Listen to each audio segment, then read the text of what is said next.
And ladies and gentlemen, now it's time to begin with the keynote address. And for a very special keynote address, I would request the presence of Mr. Srijan Nagar, who is the co-founder of FinBox, our esteemed presenting partner, to deliver the opening keynote address. Everyone give him a huge round of applause.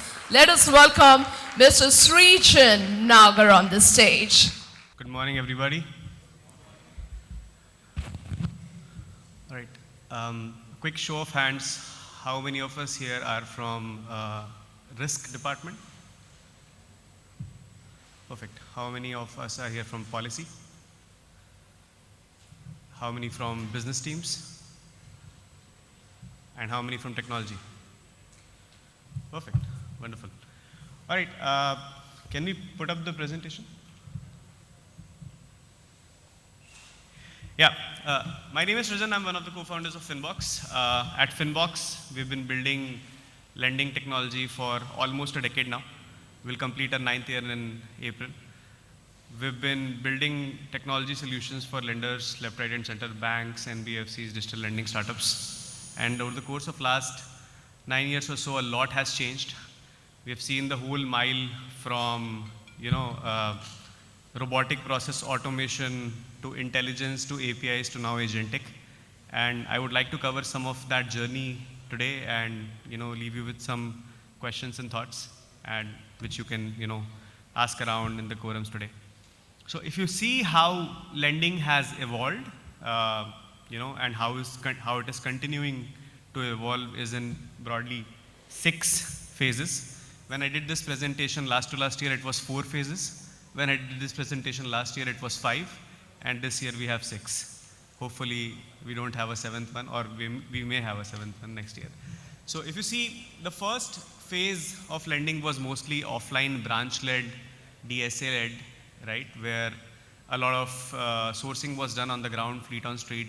There were a lot of customer walk-ins. Whenever someone wanted a loan, they would basically come to a branch, or a DSA would reach out to you. These are your traditional or offline assisted methods. And over the last few years, we are seeing more and more digital. In the 3rd generation, banks and NBFCs started building their own website. They started building their own journeys on their app, on their digital website, on digital marketing tools, etc., etc. This is when the era of digital marketing began. Digital aggregators came in, companies like Paisabazaar, Policybazaar made it big. And, websites, SEO, Facebook marketing, etc. became a very important channel. And as we moved from a direct DIY, embedded finance was born, where a lot of origination was happening on the channels where the customers are already hanging out. So you can apply for a loan on Paytm while doing your payments. You can apply for a loan today on Flipkart while doing your shopping. You can, if you are a merchant, you can apply for a loan on, you can apply for a loan on, IndiaMart. You can apply for a loan on Tally, Vyapar, right? All of these are platforms where a target set user base is already hanging out, and banks find them or lenders find them at that stage, rather than customer going to the branch or going to the lender's website as in 1G, 2G or 3G. As embedded finance scaled up, a lot of protocols came in, which was the 5th generation. Some of them have taken off, most of them have not, which is standardized protocols, OCAN, ONDC, you must have heard of them. These are standard protocols that allow embedded finance to work on steroids. So this was the 5th generation, and now we are entering into the 6th generation, which is AI. A lot of search volume has moved away from Google. Close to 10-12% of all the searches are now happening on ChatGPT. Very soon, you might have an assistant who is applying on your behalf. Agentic commerce is big in US. It's picking up in India. Agentic finance is next, which means that instead of you applying for a loan, you might just want to tell your preferences to something like a ChatGPT or any other standard LLM of your choice, and your assistant will basically select the best offer for you, will search through the lenders, and will, complete all of your information on your behalf. Wherever an input is required from you, like an OTP, like a selfie, like an account aggregator, the agent will reach out to you. But it is not the end borrower who is doing this, it is borrower's agent who is doing this. We are entering into this era, still very, very early days, but it will happen. In the US, there are shopping assistants who are taking your preferences and doing shopping on your behalf. They understand what color of jeans do you like, and what kind of blazer do you want to wear. And they would go and find the best deal for you, and they would just nudge you for the checkout flow. A similar thing will happen for all financial services products also. Basis my preference, basis my type, I would be able to apply for a loan. Products like these are more relevant, or experiences like these are more relevant for small ticket size products. In the context of lending a personal loan, a small ticket unsecured loan, a checkout finance, a BNPL is more ahead on this curve. But if you look at more traditional loans such as commercial vehicle finance, tractor loans, loan against property, they are slightly ahead on this maturity curve, right? So you'll see all sorts of different products in different phases. Now, as this is evolving, the underlying ecosystem of risk, fraud, policy, technology, systems also has to evolve. You can't have, just like you cannot have, manual underwriters assess all the PL cases, and a lot of personal loans today is done in a STP or in an automated way. Similarly, a lot of fraud checks are not done by a RCU team, but maybe a digital RCU agent, right? So if you look at how the back office function is evolving, this is how traditionally lending always used to happen. There is a sourcing team who will get the leads. The sourcing team will basically get the leads from a website, or they will reach out to the customer, they'll solicit it. They'll do a quick data entry into some system. It can be a CRM system. This quick data entry can be done by the end customer also by punching in their details on the website. This data usually then goes to the CPA team, which is your back office team. This team is responsible for filling in all the fields, enriching all the data, and then doing certain checks, doing login completeness checks. Does this customer has a 3-month bank statement or a 6-month bank statement? Is the photo of the address proof clear enough? Do they have a good bureau record? This team usually did all the checks, and then they would, in case there are certain gaps, they will reach back to the sales team and they would say that, I need this information. So there's a lot of back and forth between step 1 and step 2. And finally, once, this team has done their job, they will prepare something called a CAM report. They will do a detailed data entry, and this case will go to then the credit and the ops team. And on the background, the credit, ops, RCU, legal, technical, all of these teams will coordinate. They might also coordinate with third-party vendors, external agencies to finally sanction a case, right? In this entire process, there are different agents or actors. Let's not call them agents. These are actors. Needless to say, in this process, your turnaround time is high. Your cost of serving the case is also high, and it does not have, if you look at the previous slide, it does not have what it takes to serve the digital generations. So if you want to serve the digital channels, if you want to serve embedded finance, if you want to serve digital journeys, this process is inadequate because customers want an instant response, especially when you go to agent-led finance, agentic finance customer, their agents won't even respond to someone who is not able to give a sanction immediately. You have to design your system in a way that it is friendly for the end customer and now friendly for the end customer's agent also. So which means that a lot of these things have to be, instant. A lot of these things cannot have a lot of back and forth. So this is where there is a requirement of an overhaul of the system. Loan origination systems, BREs, credit appraisal memos, as we see today, will undergo a massive transformation, and we can say that because we are at the forefront of it. We are trying to reinvent ourselves also now as a technology provider. There is a lot of things that are going to change.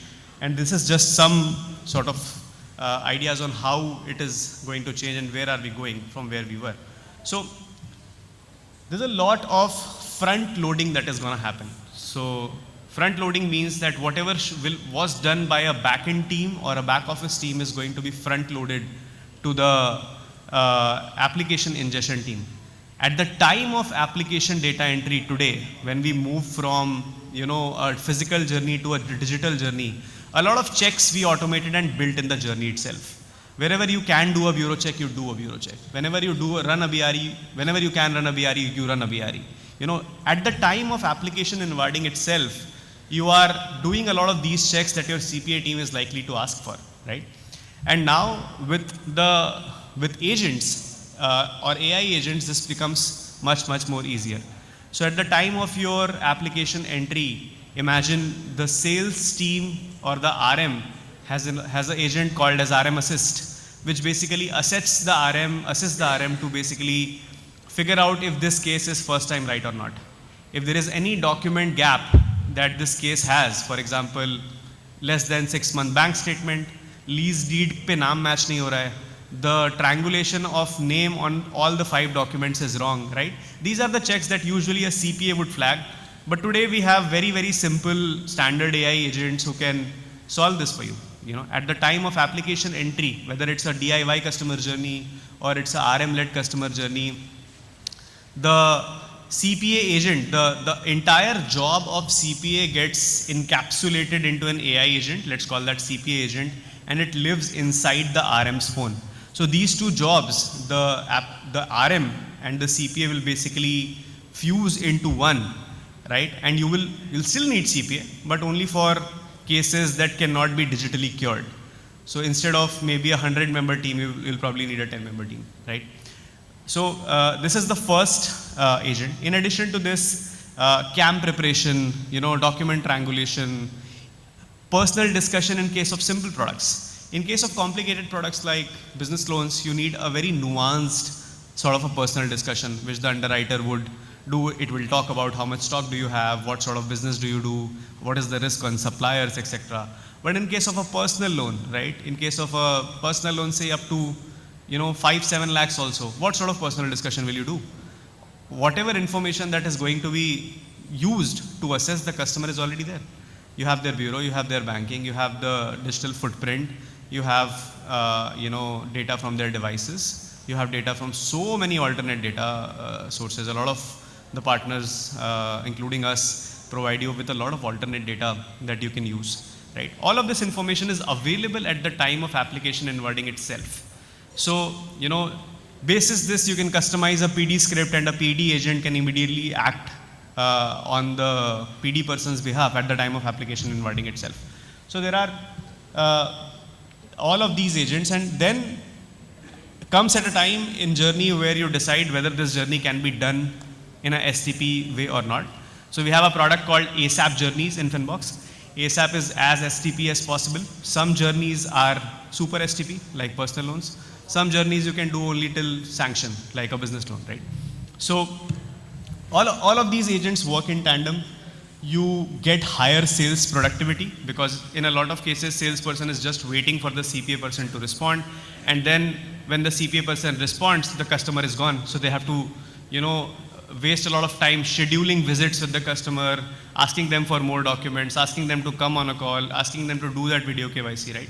So a lot of these things will get sorted, because a lot of these checks which are done later in the journey are front loaded. And this improves your turnaround time, this improves the digital experience, and it makes you more digital friendly, right? Now it is easier said than done.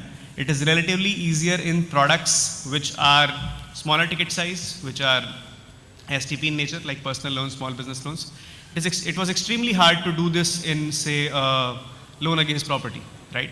But with what is possible today on the OCR front, on the intelligent document reading front, even if you have complicated handwritten documents, lease deeds, which people don't recognize, you can, pack all of this into a nice agent and autofill forms, and you can assist your sales team in many ways, right? So we have a whole set of agents that will basically do a lot of these jobs. So for the sales team, we have front office agents. We have RM Assist for the RMs. We have CPA agent, which lives in tandem with the RM Assist. We have a personal discussion agent. We have a CAM preparation agent. Then there are certain back office agents as well. So today, if the job of manually triangulating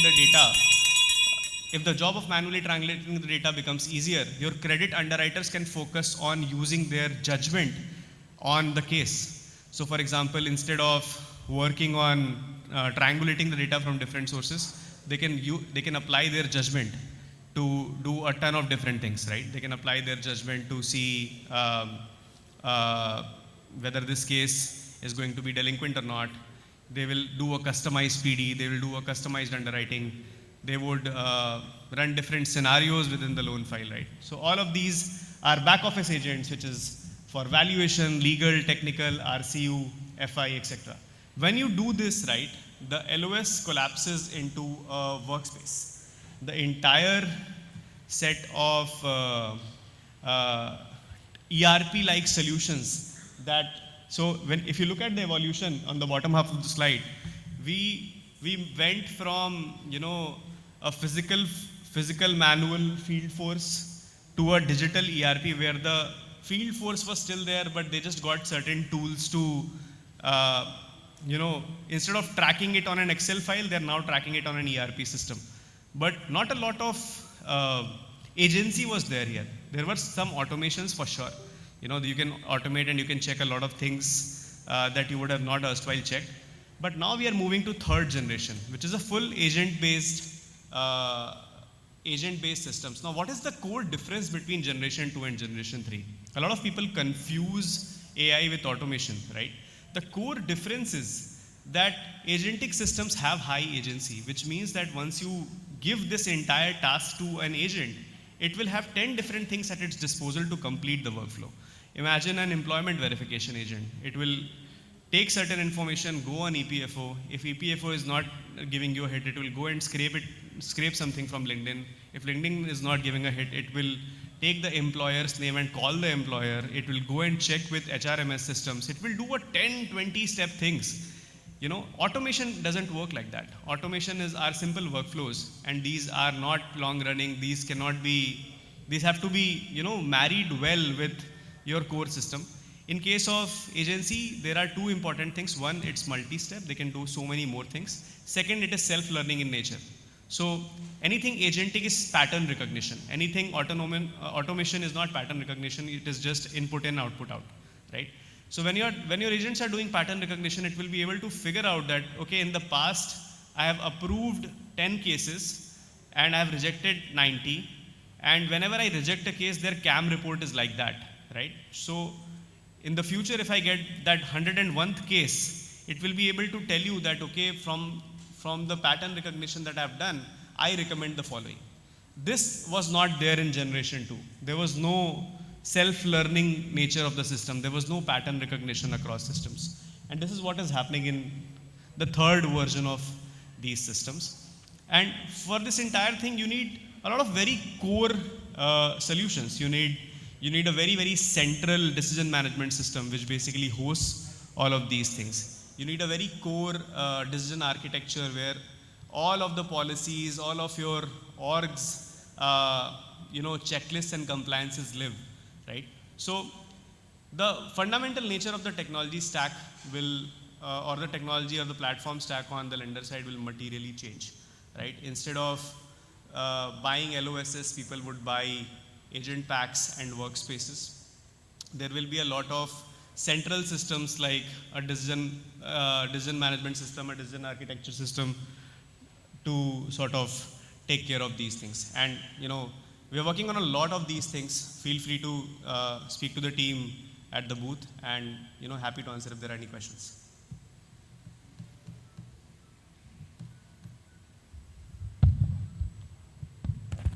Cool. Thank you so much. Wish you a good morning. Thank you. Sir, may I request you to kindly stay with us on the stage? May I request, sir, kindly come back. May I request Mr. R. Vijay, sir, Executive Vice President, Chief Risk Officer from Veritas Finance, to kindly felicitate Sir with a token of love and appreciation. Let's have a big round of applause, everyone.